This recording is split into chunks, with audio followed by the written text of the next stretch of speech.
Hello, happy Wednesday? Thursday? It's definitely Wednesday. Happy Wednesday evening if you're listening to this about the time when I'm recording it. But in general, I just hope that you are having a beautiful day. Today's topic is really close to my heart. It's something that I have been thinking of talking to y'all about for a while. Probably months and months, honestly, maybe even a whole year, but it just hasn't risen to the top of conversation topics. But today we're going to be discussing how to get the most out of coaching. And really this topic is meaningful to me because I've been a coach, I've been a client, I've had so many coaches over the years, and I know what it feels like on either end. And on either end, there's a bit of, or there's the invitation to feel pressure. It doesn't have to be that pressure is the only option, right? And that's kind of what we're talking about here. But on either end, it can feel really important that we want it to go well, right? Like the person comes in with goals and you are there to support them and you want to make sure that you are doing everything that you can. You started this business literally probably devoted to the person's goals, and you want to make sure that you're doing the best that you can to be there for them. And then of course you're on the client end, you're coming in, you're hopeful, you're putting money into it, you're putting time into it, you're saying yes to yourself and to your dreams and to your desires, and it's a decision that you made to prioritize something that's really important to you. And of course you want that to go well.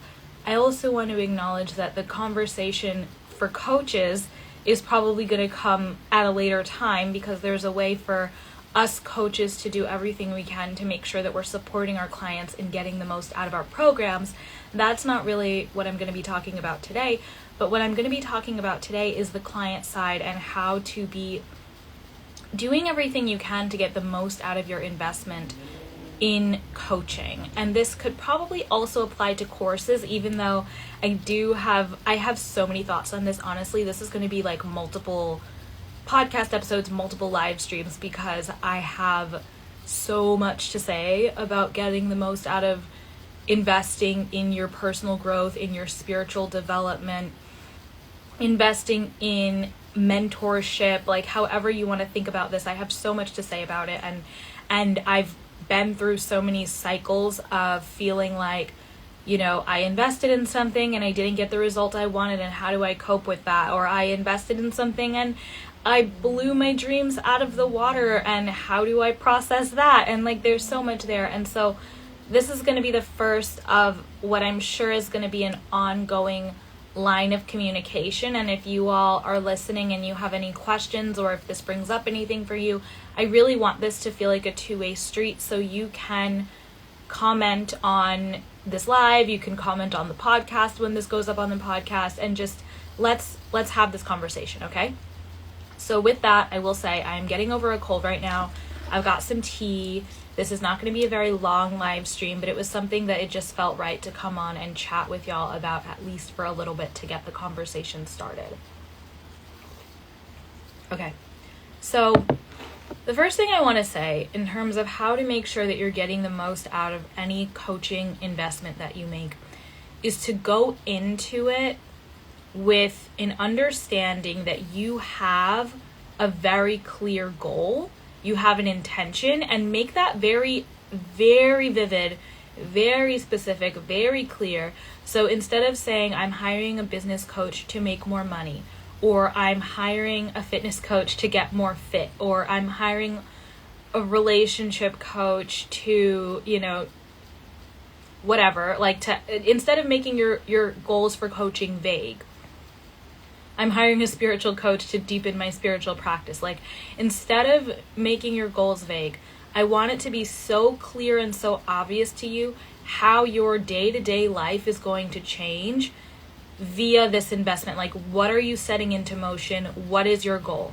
Have that very crystal clear. I would say even before you hire the person, I would say even before you start looking sometimes, before you are really starting to seriously have conversations with yourself about bringing another person into the mix, Be very clear for yourself. This is how I want my life to look. My life doesn't look like that right now. And start to just be very honest with yourself about what are the changes that you want to see. So be obvious about what the changes are. And then on the flip side, I also want you to go into this knowing that you cannot buy a miracle. And I say this because this isn't to let coaches off the hook. This isn't to say that no one is accountable. This isn't to say that like you're going in with no expectations. Like you're hiring someone because you trust them and you believe they can help you, and it is their job to do everything in their power to serve you and to help you. But when I say you can't buy a miracle, that doesn't mean that miracles don't exist. I fully believe in miracles. I am literally a manifestation coach. Miracles are my jam. But I would never say that anyone is buying a miracle. I would say that you open yourself up to miracles by approaching life a certain way and approaching your investments a certain way and approaching the process a certain way. And we're going to talk a little bit about like what my philosophy is on that, and really again like how to make sure you're really getting the result that you came for or even better than that. But I don't want you to believe that because you spent money on something that automatically entitles you. And I use the word entitle, that's the word that came through organically, but this isn't to be judgmental. It's really just to say you did not purchase you're not entitled. You're not entitled to have 1 million followers just because you sent money to an Instagram growth mentor. You're not entitled to have your biggest launch ever just because you sent money to a business coach. You're not entitled to have any result just because you paid money to a person. What you're paying for is not a result. You're actually paying for a support system. You're paying for wisdom. You're paying for knowledge. You're paying for tools. You're paying for a process. You're paying actually to be given a bunch of homework that you're going to have to go implement and do on a daily basis. And that mindset is very, very important for coaching and for investing in your own growth and in your own development. You're not paying for the outcome. You're actually paying for the mentorship. And the mentorship is truly, and I'm going to speak for myself and for the people I've seen in this industry that I believe in, like you're paying for someone to guide you through the best they know how with a process that has worked really well for them and for their other clients. But you're not paying them to go out and rearrange reality on your behalf. That's not what you're paying them to do. And so my second piece here with how to get the most out of coaching is actually to do the coaching and to approach it with an open mind. In my client agreements, one of the things that it says is that the client agrees to create the time and energy to fully engage with the program. And I think that's really, really important because a lot of people invest in stuff and then they don't create the time and energy to really to show up and to do the work and to really honor what the coach is asking them to do. And so one of the ways that I create the time and energy to engage with my mentors and with the material that they give me is I implement something called integration days. So today was actually an integration day for me where I didn't have any client calls. The only calls I had were mentorship calls. And then all I was doing aside from mentorship calls was like self-care stuff, like cooking, washing my hair, like all that kind of stuff. And then journaling and processing and holding space for myself. And then a little bit of like doing the actual homework that my coaches and mentors had given me. So that this whole day has been dedicated to being a student and being a client and honoring the investment that I've made in relation to the vision that I have for myself. And I want to say this with a lot of compassion because I know that life gets busy and people have stuff going on. But if you're going to put money into something and you're going to understand that you didn't buy a miracle, what you did buy, though, is a process, and you have to work the process. You have to implement the process. And so maybe for some of you, you don't have a full day every week to do an integration day. Maybe for some of you, you have 30 minutes once a day and you can break it up that way. I really think this is about finding how it's going to work for you, but creating pockets of dedicated time and doing what you need to do, whether it's getting support with childcare for that pocket of time, or whether it's making sure that, you don't have any, you blocked that off so a client can't book you during that time, or whatever you need to do. Book out time in your life where you are just in student mode, client mode, integration mode, mentee mode, whatever you need to call it, so that you're actually engaging fully, giving it your undivided attention, and applying yourself each day.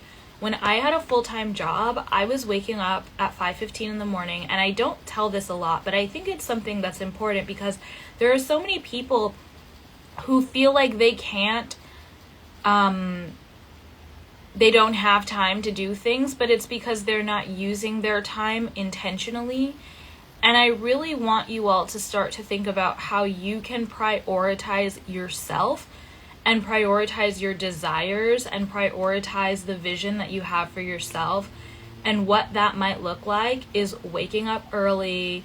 What that might look like is not going out every night on the weekends and maybe taking a Saturday night in or a Friday night in. However that needs to look, give yourself a chance, really, by setting aside some integration time. So integration time, very important for getting the most out of coaching. And then I actually do have to go, which is unfortunate, but like I said, we're going to do a ton of these conversations because this really, really matters to me, and I want to help you all. Whether you're investing with me or with a different coach, I've noticed that when I talk about my experience with mentorship and when I talk about the concept of mentorship in general, it really resonates with y'all. So I want to make sure that we're having these conversations more. The last thing I will leave you with is being communicative with the mentor about where you're at and what you need in a given moment. So if you're running into a complication, if something's not landing for you, if something they're saying isn't making sense, it's almost like with a therapist. Like a therapist can only help you as much as you let them in. And if you're just kind of like nodding your head and they're saying stuff and it doesn't make sense to you, but you don't want to like look silly, or you don't want to ask the same question twice, or you think they probably already answered that question somewhere else and you don't want to show that you're, behind or whatever, like I have found it makes a huge difference for me as a client and also for my students when they come forward and they're just like, Samara, this doesn't make sense. Samara, can you explain this a second time? Samara, can you explain this for the 10th time? Or when I will go to my coach and I'll say, I have been really sitting with this thing that you said, and I made time to sit with it, but I actually still really don't get it. Or I don't understand the difference between this thing you said and this other thing you said. Or it sounds like you're saying two things that contradict each other. And I will just bring things forward to them in a way that sometimes can feel really vulnerable because it is me being honest. I needed to drink some tea. That was a lot of talking. It is me being honest about, I'm not following. This doesn't make sense. And as a person who has an identity of being like, overachiever, it can feel hard to acknowledge that something doesn't make sense to me, or that I'm not grasping a concept, or that I've been trying to get something and it's not landing. Like that is vulnerable, but it's so necessary. And that is where I actually have the most breakthroughs, is where I'm willing to just kind of get over myself a little bit and just tell the person, like, I don't get it. I know you said it 10 times. I don't get it. Can you go slower? And so these have been a couple of my thoughts on how to get the most out of mentorship. Again, this isn't the last conversation we'll have about this, but this is something that I hope you can take with you and bring to your own coaches. Also, just bring, if you are a coach, to start thinking about this in terms of how you can guide your clients to get the most out of their work with you.